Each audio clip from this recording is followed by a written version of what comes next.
of a spot. Lesson 5.3, page number 126. The pre-reading activity.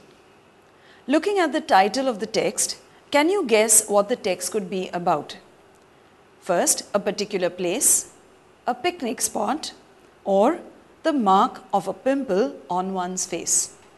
Now, the lesson is all about a pimple, which is also known as a spot. Okay, the spot on a face, a little pimple on the face. A bit of a spot. Now, before we start, understand that spot can have so many different meanings. In every context, as we come along this word, the meaning will differ. First of all, before we start itself, let us write down to be in a bit of a spot. To be in a bit of a spot means to be in a problematic situation. To be in a problematic situation. So now let us see what is this problem of this little pimple.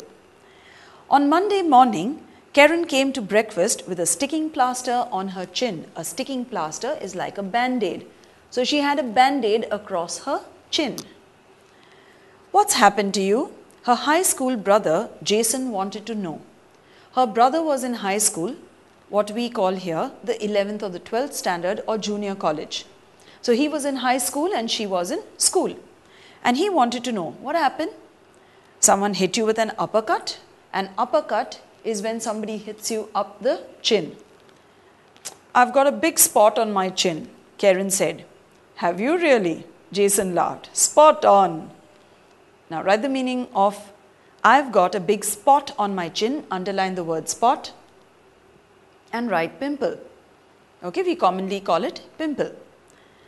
Now the very next line, when Jason laughed at her and he said, oh, spot on. Write the meaning of spot on. Right on target. So you can already see in the two lines, spot means something different. It's not funny, Karen snapped. Snapped is to answer back rudely. It's not funny at all. I don't want to look as if I've got measles like you do half the time. Now, this shows that her brother Jason also suffered from a big bout of pimples. So he had so many little pimples that it looked as if he suffered from measles. So she said, I don't want to look like you. Karen, that's rude, their mother interrupted.